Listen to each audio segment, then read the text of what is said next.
अस्सलामुअलैकुम, welcome back to my channel. मैं हूँ कशफ अगेन। वही मैंने ना शॉर्ट्स में इतनी ज़्यादा वीडियोस देखे हैं, वो लोग कुलचा सैंडविच बनाते हैं, तो उससे मैंने कुछ मतलब ऐसे बनाने की कोशिश की है। ठीक है, तो जल्दी से इसको बस बनाना शुरू करते हैं। बस से पहले अगर आपने अभी तक मेरे चैनल को सब्सक्राइब नहीं किया है तो कर लें अभी। तो चलें शुरू करते हैं इसको बनाना। उसके लिए सबसे पहले हमें चिकन बनाना होगा। ठीक है, तो उसके लिए ना यहाँ पे मैंने ऑयल लिया था थोड़ा सा, और उसमें थोड़ा सा ज़ीरा डाल दिया था, और ज़ीरे को थोड़ा सा भूनने के बाद मैंने इसमें चिकन डाल दिया था।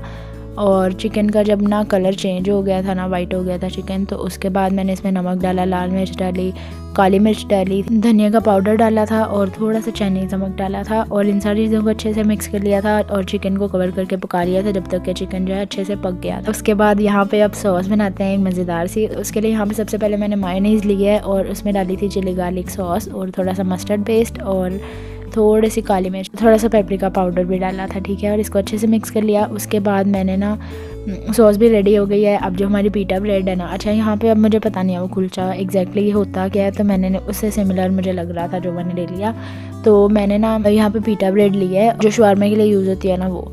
तो उसको पहले तवे पे थोड़ा सा उसको दोनों साइडों से ना गर्म कर लेना है, और उसके बाद मैंने उस पर सॉस लगाई सबसे पहले जो हमने बनाई है अभी। उसके बाद प्याज लगाया, फिर लगाई इस पर शिमला मिर्च, देन कॉर्न्स, और फिर मशरूम्स, और उसके बाद फिर हैलपिनोस। ठीक है, मतलब जितनी सब्जियाँ थी सारी डाल देंगे उनमें। उसके बाद मैंने इस पर चिकन लगा दिया था, और दरमियान में मैं इसलिए नहीं लगा रही थी क्योंकि मुझे इसे दरमियान से काटना था, क्योंकि मेरा जो सैंडविच मेकर है वो इतना बड़ा नहीं है कि उसमें पूरा आ जाए। देन मैंने इस पर चीज़ डाल दी थी, और दोबारा से सॉस डाल दी थी। उसके बाद दूसरी वाली जो पीटा ब्रेड है वो इसके ऊपर रख दी, और ये हमारा सैंडविच तैयार हो गया है। तो मैंने इसको दरमियान में से काट लिया था, और अब इसको इस तरह से मैं मेरे इस मतलब सैंडविच मेकर में ग्रिल कर लूँगी, और ये हमारे मज़ेदार से सैंडविचेस तैयार हो गए हैं।